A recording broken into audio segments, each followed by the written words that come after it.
Kamera obscura dibuat oleh Ibnu Al-Haytham. Dia merupakan ilmuwan sejarah, ilmuwan agama Islam yang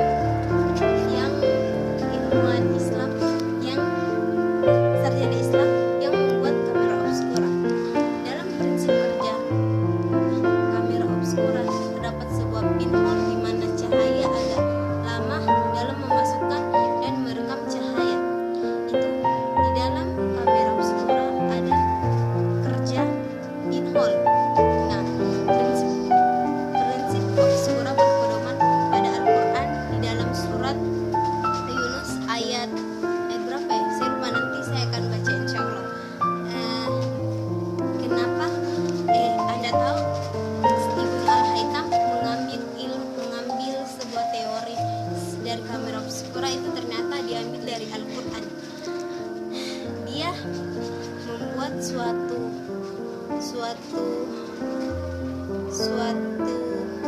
suatu ide itu diambil dari Al-Quran. Ternyata dia sering membaca Al-Quran karena Al-Quran merupakan ilmu, semua ilmu ada di dalamnya. Oke, terima kasih. Sekian dari saya. Nanti saya akan lanjut selanjutnya. Dadah.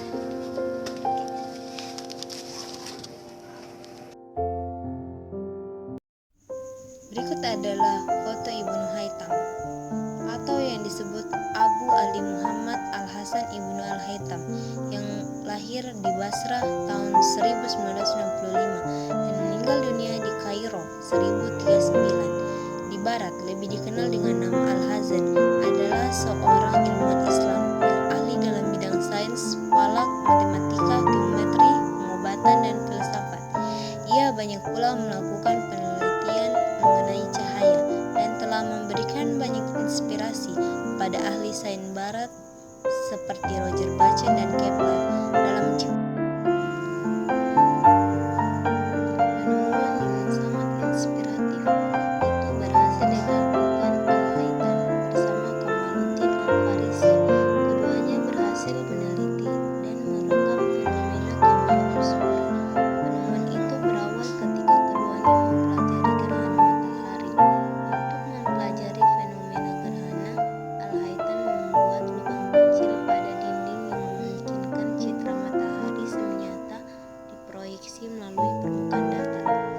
Kajian ilmu optik berupa kamera obscura itulah yang mendasari kinerja kamera yang saat ini digunakan oleh umat manusia. Fenomena ini secara harfiah diartikan sebagai ruang gelap. Biasanya bentuknya berupa kertas kardus dengan lubang kecil untuk masuknya cahaya.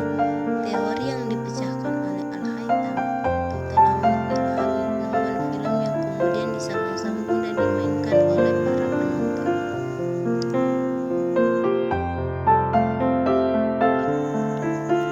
Sejarah telah membuktikan betapa dunia Islam telah melahirkan banyak sarjana dan ilmuwan yang sangat hebat dalam bidang filsafat, sains, politik, kesusastraan, kemasyarakatan, agama, pengobatan, dan sebagainya. Salah satu ciri yang dapat dilihat pada para tokoh ilmuwan Islam ialah mereka yang tidak sekedar dapat menguasai ilmu tersebut pada usia yang muda, tetapi dalam masa yang singkat dapat menguasai beberapa bidang ilmu secara bersamaan.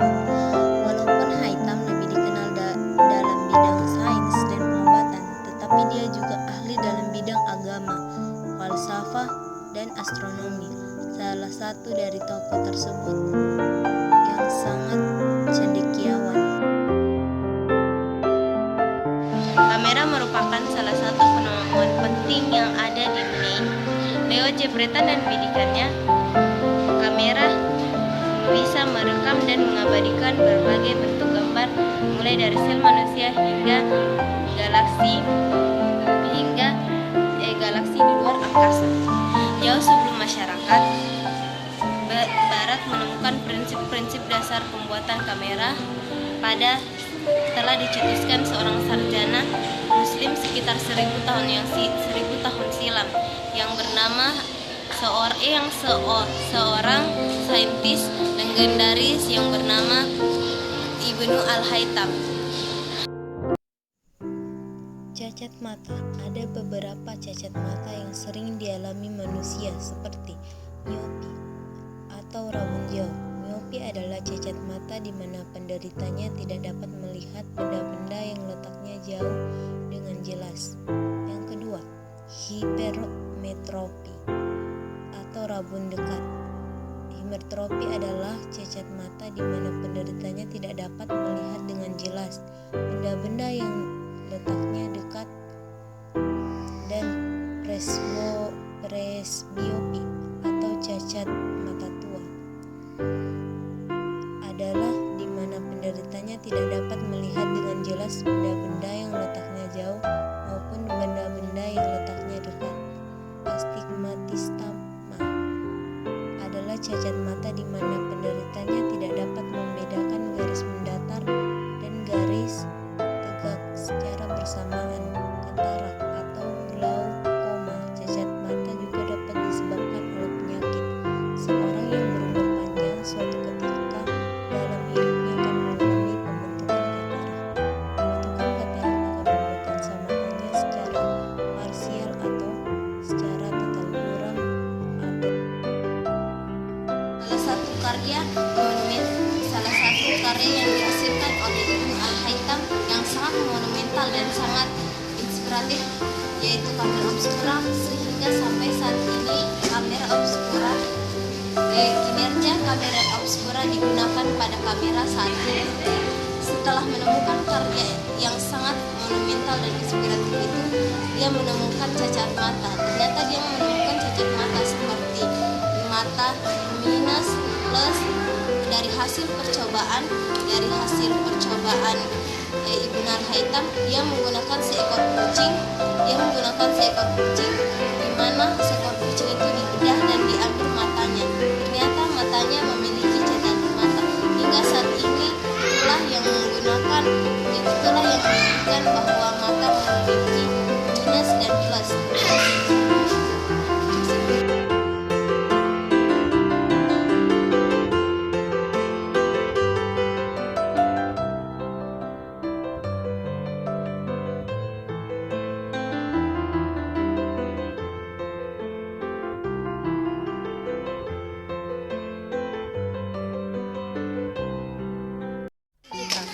Ini adalah lensanya.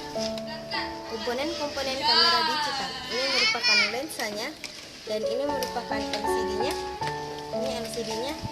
Ini tombol shutter untuk mengklik gambar saat pengambilan gambar. Ini merupakan base dari kamera. Ini merupakan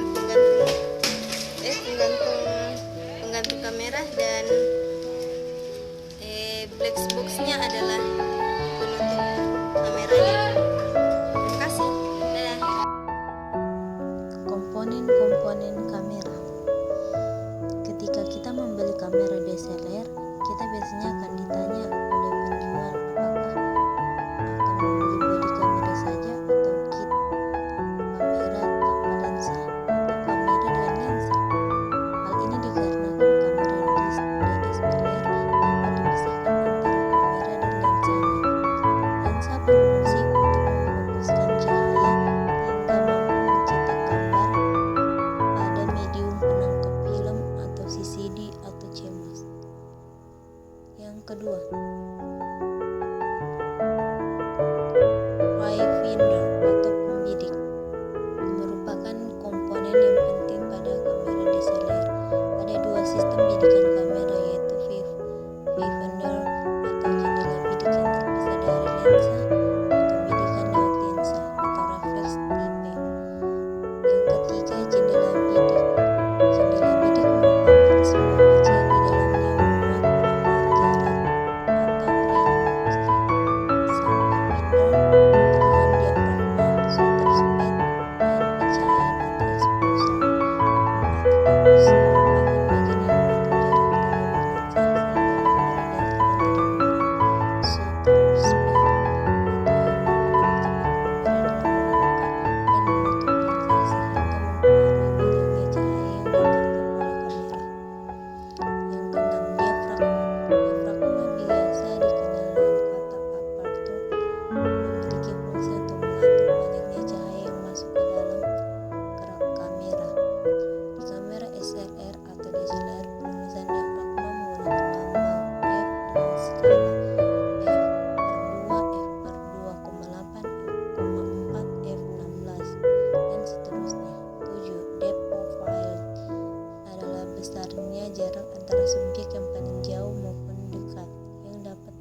fokus tajam pada sebuah foto.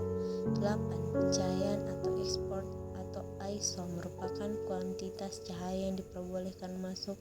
Ekspor ISO yang diukur dengan alat yang disebut light meter. Jika itu, dan guru saya, Pak Ari, dia mengajarkan saya saat kami semua mau membeli kamera, maka tanya dulu ISO-nya, karena ISO itu sangat penting untuk